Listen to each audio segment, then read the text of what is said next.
Hai, tunggu dulu. Kenapa latarnya seperti ini? Mari kita ubah.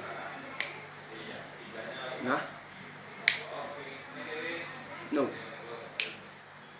Ini dia.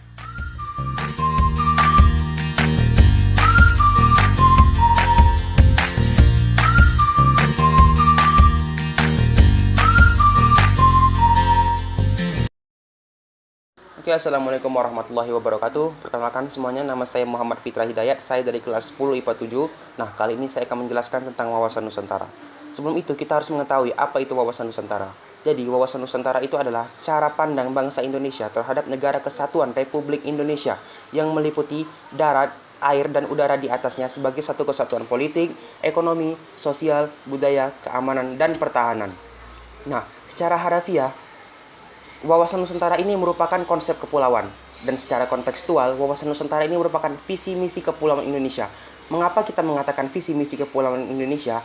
Karena wawasan Nusantara ini menjadi tantangan bagi bangsa Indonesia untuk selalu mengedepankan kepentingan bersama dibandingkan kepentingan pribadinya atau kepentingan sukunya. Seperti kita ketahui, Indonesia memiliki banyak sekali suku dan banyak sekali pulau di dalamnya. Jadi, marilah kita membuang dulu. Bukan maksudnya membuang, itu membelakangkan dulu. Nah, selanjutnya kita akan membahas hakikat wawasan Nusantara. Saya akan memberitahu terlebih dahulu apa itu hakikat bagi yang belum mengetahuinya.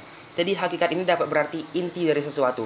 Nah, hakikat wawasan Nusantara sendiri yaitu keutuhan Nusantara atau nasional. Dalam artian, cara pandang bangsa Indonesia yang utuh dan menyeluruh demi bangsa dan demi kepentingan nasional. Artinya, setiap warga negara Indonesia dan aparatur negara harus memiliki pola pikir, sikap, dan perbuatan yang utuh dan menyeluruh demi kepentingan bangsa dan demi persatuan bangsa Indonesia ini. Oke, selanjutnya kita akan membahas tentang asas wawasan Nusantara. Nah, apa itu asas? Jadi, asas itu dapat berarti dasar atau tumpuan. Nah, asas wawasan Nusantara sendiri terdiri atas 6 poin. Jadi, poin pertama yaitu asas kepentingan bersama.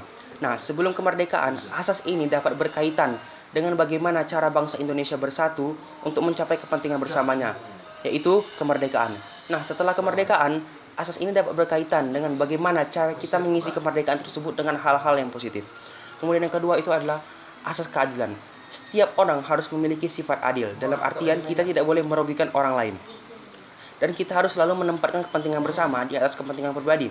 Kemudian yang ketiga itu adalah asas kejujuran. Asas kejujuran ini mencerminkan bahwa setiap perbuatan yang kita lakukan harus sesuai dengan kenyataannya dan berlaku hukum yang sesuai dengan itu.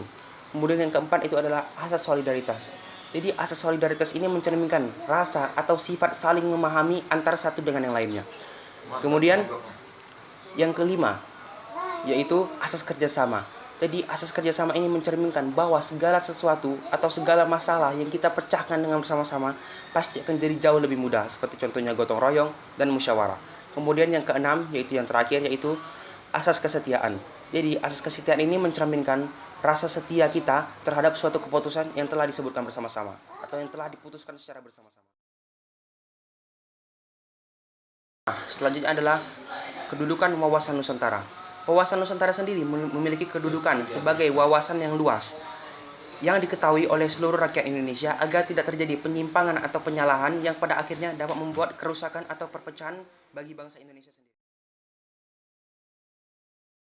Nah, selanjutnya adalah fungsi wawasan Nusantara. Wawasan Nusantara sendiri berfungsi sebagai pedoman bangsa Indonesia dalam berperilaku, berbuat, dan mengambil keputusan agar hal yang terjadi tidak dapat merugikan pihak manapun dan dapat mewujudkan cita-cita bangsa Indonesia. Oke, selanjutnya adalah tujuan dari wawasan Nusantara.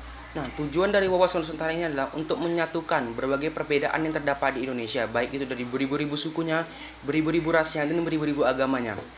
Juga untuk lebih mengutamakan kepentingan bersama dibandingkan kepentingan pribadi tanpa menghilangkan identitas mereka. Oke, sekian yang dapat saya jelaskan. Wassalamualaikum warahmatullahi wabarakatuh. Would you lay your life down? Would you give an arm or a leg? Are we gonna fight now?